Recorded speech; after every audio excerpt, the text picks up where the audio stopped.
Hey Eagle fans, I'm Thomas Mott. Before we start today's video, go ahead and leave your mailbag questions down below in the comments section using the hashtag Eagles. All you gotta do, type hashtag Eagles, ask me an Eagles related question, and I will most likely answer it in a video later on this week, probably Thursday or Friday, so stay tuned for that, but leave me your questions down below.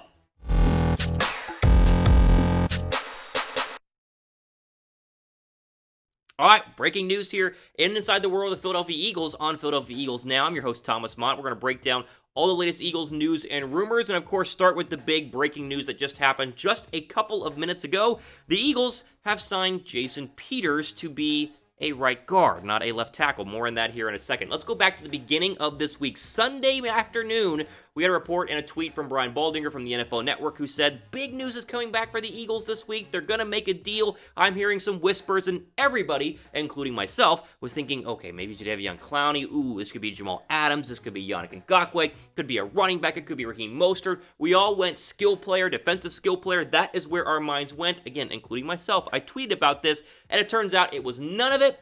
It's Jason Peters. He has signed a one-year deal, and the report is that he is going to start at right guard instead of left tackle, meaning Andre Dillard will be the starting left tackle for the Eagles going into the 2020 season. So ESPN's Adam Schefter breaks it all down. Here's a pair of tweets right here. First off, quote, the Eagles are re-signing 9-time Pro Bowl offensive lineman Jason Peters to a one-year deal, not to play tackle, but to play guard, per source. Eagles lost Pro Bowl right guard Brandon Brooks to a season-ending torn Achilles, and now will turn to Peters to try and help replace him. Then he quote tweeted it and said, Jason Peters signing a one-year deal worth up to $6 million. That includes $3 million in guaranteed money. He's 38 years old and obviously wants to play until he is 40. So, breaking this all down, first off, it's not the exciting news, right? I thought it was Clowney, but it's still good news. This is not a bad signing by the Eagles by any means. It's not an expensive deal. It's a cheap deal. Only $3 million in guaranteed money, can be up to $6 million if he stays healthy, which is the big question mark. And the big news here is he's not going to start at left tackle. Andre Dillard does not have to worry about his starting left tackle spot. This is strictly to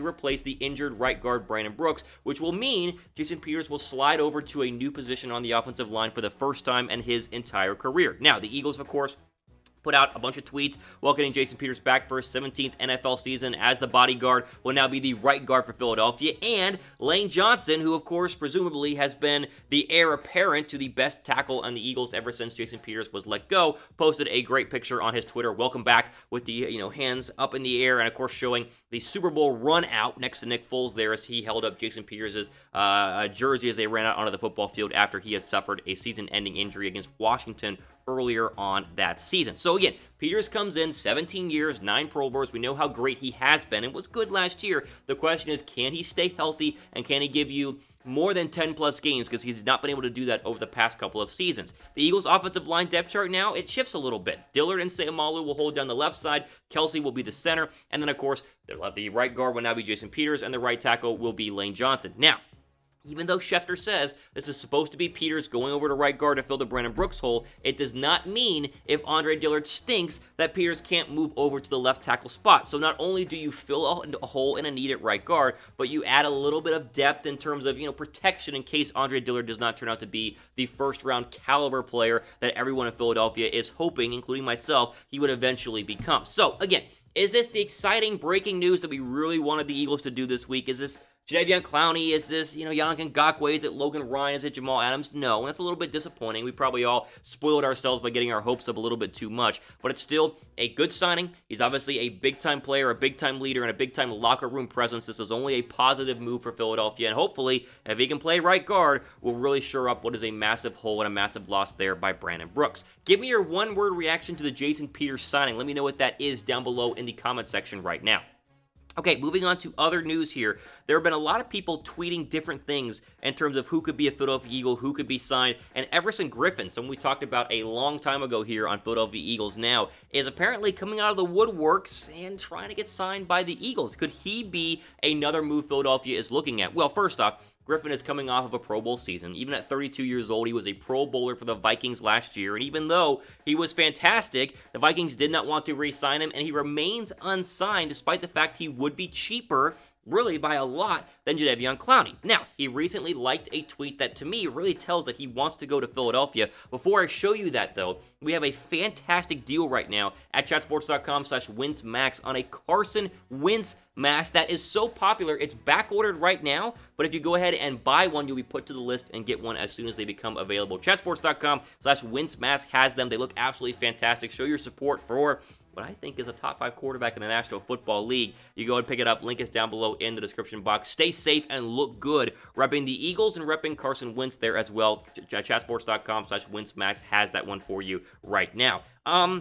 Here is that Everson Griffen tweet as I pull it up here on my screen. So it was a tweet by a random, I don't want to say a random person, but it wasn't a blue checkmark guy. And he says, everyone seems to want Clowney when Everson Griffen is out there too. Clowney might have a higher ceiling, but also has a significantly lower floor. Griffen should be at the top of the Eagles and every other team's wish list. And instead of just liking the tweet, the official Everson Griffen Twitter account said, "Amen, brother," in all caps, which says, hey, listen, this is all true. I agree, and I got a bunch of likes and a bunch of retweets and a lot of people saying, come to Philadelphia, you'd be fantastic. Now, does this mean, of course, as we always break it down, that Everson Griffen is going to be a Philadelphia Eagle? No, none of this means he's going to be an Eagle. People like tweets, they reply to tweets. Just because you tweet something does not mean you agree with it, believe it, or actually are going to will it to happen. But I think it shows that Griffen is out there, that he is hungry to get back out on the football field, to sign with a team, and Philadelphia, as it's always been, is a very intriguing landing spot. Again, he was fantastic in 2019. The only reason he's unsigned, in my opinion, is because of his age, and if you want a one-year deal for a pass rusher who can be rotationally great, this is the guy to go ahead and get. Clowney gives you future success and has a much higher ceiling, as the tweet said, but Griffen gives you production right now and health too, whereas Clowney's been injured the past couple of years and has not played as much as Everson Griffen. Imagine the Eagles' defensive line as it is right now, with one more great pass rusher on the outside. They're great on the inside, right? You got Hargrave, you got Jackson, you got Fletcher Cox. They're fine there. They have injuries there, they'd be fine. But with just Derek Barnett and just Brandon Graham and then, Avery and Sweat, who knows how great they're actually going to be. If you added in an aging rotational pass rusher who can be great, it would really help out Philadelphia in the long run, at least for a 2020 run at the postseason. Think Chris Long. This to me is Chris Long on steroids. He'd be better than Chris Long was for Philadelphia, and Chris Long was really, really good. So I really hope this happens. I hope the Jason Peters news or the Jason Peters rumors, or the Jason Peters signing today.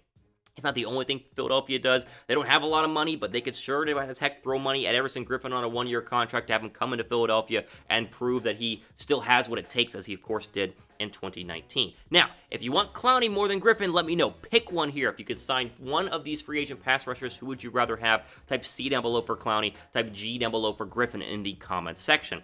Final little thing here, The Athletic always puts out interesting articles, and they put out a very interesting article about the best NFL GM, the smartest NFL GM, and the Eagles GM, Howie Roseman, was rated in the top 5 and actually rated number 1. Number 1 overall, the best GM, the smartest GM, was Howie Roseman. He received the most amount of first place votes, number 1 in terms of overall first place votes, and this to me shows that he is obviously getting the Eagles in the right direction and has been doing that for many, many years. Before I show you what The Athletic had to say about Howie Roseman, go ahead and subscribe to Philadelphia Eagles now, as we're approaching 12,000 subs here on the channel. We cover the breaking news, as you already saw at the beginning of today's show. We do this almost every single day here on the channel, so if you appreciate it, you like it, right below the like button is that subscribe button. Go ahead and click that. We would greatly appreciate it. So a lot of people are, I'm not going to say harsh on Roseman, but they expect a lot from the Eagles GM, as they expect a lot from the Eagles themselves. The Athletic, though, said this, quote, "If I was going to go into the lab and build a GM,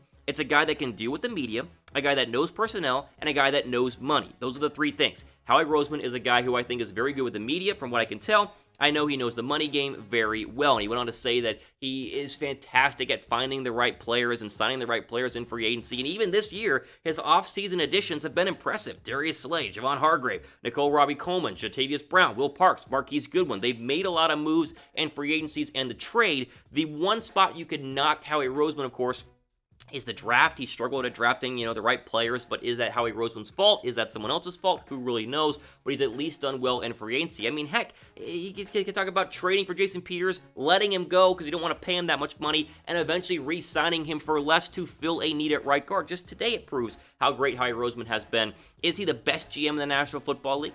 There are a lot of good GMs in the NFL, but is he one of the best? Yes, 100%. I think The Athletic did a fantastic job of breaking this down and showing just how great he is. Of course, you can check out their full article over on their website. But overall, the Eagles news and rumors today is fascinating. The Peters signing, again, it's not what we wanted in terms of the big boom excitement. Oh my gosh, we're getting all these great players. It's cost efficient. It makes sense for the right guard spot and provides depth at left tackle at the same time. And he's a leader and he's loved in Philadelphia, so no worries there. Everson Griffen, will it happen? Who knows? Do I want it to happen? Yes. Can I will it to happen? I don't know. We'll have to wait and see. Liking tweets and replying to tweets does not guarantee things, but I really wish that it did. And Howie Roseman proved it again today. One of the best GMs in the National Football League. The Athletic agrees with that, and hopefully you guys do as well. There you go, though. All the time we have for today here on Philadelphia Eagles Now. I wanted to jump on as quickly as I could here on a Tuesday morning to break down the Jason Peters news, so hopefully you guys appreciate that. All the time we have for today, though, for Philadelphia Eagles Now, I'm Thomas Mott signing off for the rest of your day.